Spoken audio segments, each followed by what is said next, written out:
Dear masters, కర్మచక్రము part 1. New year spiritual master Bhimaneni Vamsikiran గారు మన జీవితంలో జరిగే ప్రతి కార్యం వెనుక ఒక కారణం ఉంటుంది అన్న అద్భుతమైన ప్రకృతి నియమం యొక్క పనితీరుపై అనేక పరిశోధనలు చేసి కర్మ అంటే ఏంటి, కర్మఫలాలు ఎలా ఉంటాయి, అసలు కర్మ శిక్షణ, కర్మచక్రాన్ని నడిపించే ముఖ్య సూత్రాలు ఏవి, కర్మ శూన్యత ఎలా చేసుకోవాలి, కర్మ ధ్యానం అంటే ఏంటి, ఎలా చెయ్యాలి, తద్వారా మన జీవితంలో మనం అనుభవించే అనేక రకాల దుఃఖాల నుండి ఏ విధంగా బయటపడవచ్చు మొదలైన అంశాలపై సామాన్యులకు సైతం అర్థమయ్యే రీతిలో అత్యంత సులభంగా స్పష్టంగా తెలియజేసిన అద్భుతమైన గ్రంథరాజ్యం కర్మచక్రం.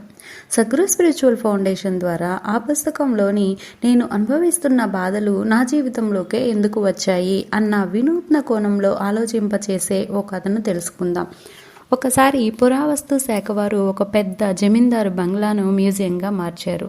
అందులో పురాతనమైన 20x20 అడుగుల పెద్ద పెద్ద అద్దాలు ఉన్నాయి. వాటిని తరలించడానికి ప్రధాన ద్వారం నుంచి ప్రయత్నం చేశారు. ద్వారాలేమో 6 అడుగులే ఉన్నాయి. ద్వార బంధాలు కానీ అద్దాలు కానీ పగలగొట్టకుండా బయటకు ఎలా చేర్చాలో అర్థం కాక అధికారులందరూ తలలు పట్టుకున్నారు. ఎన్ని రోజులు గడిచినా అద్దాలు ఆ బంగ్లాలో ఉన్న ద్వారాల్లోంచి బయటకు తెచ్చే మార్గం దొరకలేదు. ఒకరోజు అక్కడే ఉన్న పిల్లవాడు అసలు ఇంత పెద్ద అద్దాలు లోపలికి ఎలా వచ్చాయి అంటూ ఆశ్చర్యం వెలిబుచ్చాడు. అంటే అందరికీ మెరుపులా ఆలోచన వచ్చింది. అవును కదా, ఇంత పెద్ద అద్దాలు లోపలికి వచ్చాయంటే ఖచ్చితంగా బయటకు వెళ్ళే దారి ఉండే ఉంటుంది అని వెతకడం మొదలుపెట్టారు.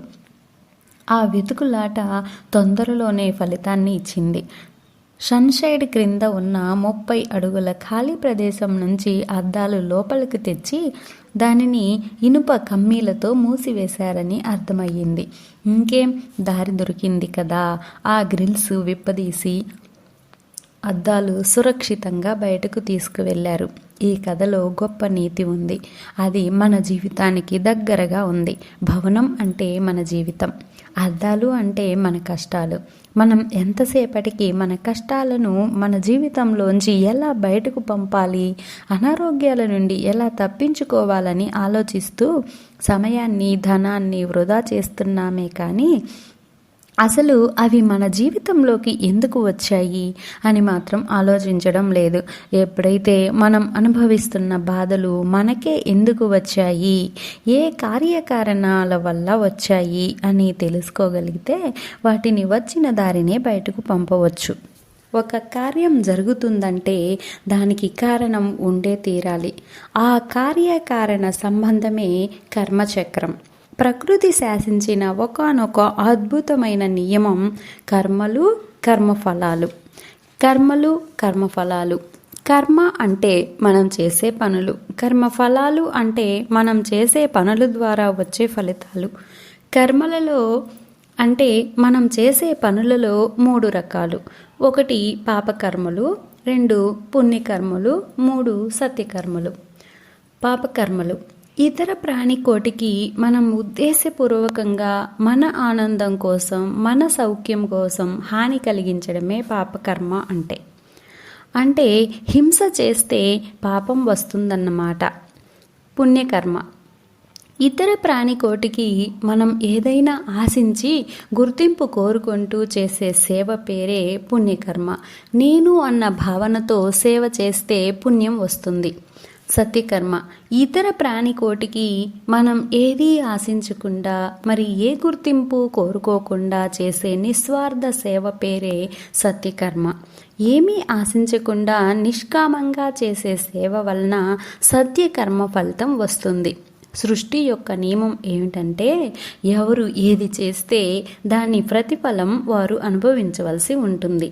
కనుక కర్మలు అది పాపమైనా పుణ్యమైనా ఏ విధంగా చేస్తున్నాము అన్న దాని మీద మన వాస్తవాలు ఆధారపడి ఉంటాయి. కర్మలు వాటి ఫలితాలు ఈ విధంగా ఉంటాయి. హింస ద్వారా పాపకర్మ వస్తుంది, తద్వారా రోగం అనుభవించవలసి వస్తుంది. సేవ ద్వారా పుణ్యకర్మ వస్తుంది, తద్వారా భోగం అనుభవించవలసి వస్తుంది. నిస్వార్థ సేవ ద్వారా సత్యకర్మ వస్తుంది, తద్వారా జీవునికి మోక్షం లభించి జనన మరణ చక్రంలోంచి బయటపడి సత్యలోకం ప్రాప్తిస్తుంది. పాపకర్మ ద్వారా రోగంతో పుడతాము, పుణ్యకర్మ ద్వారా భోగంతో పుడతాము. పాపకర్మ ఇనుప సంకెళ్ళు, పుణ్యకర్మ బంగారు సంకెళ్ళు. రెండింటిలోనూ జనన మరణ చక్రం ఉంటుంది.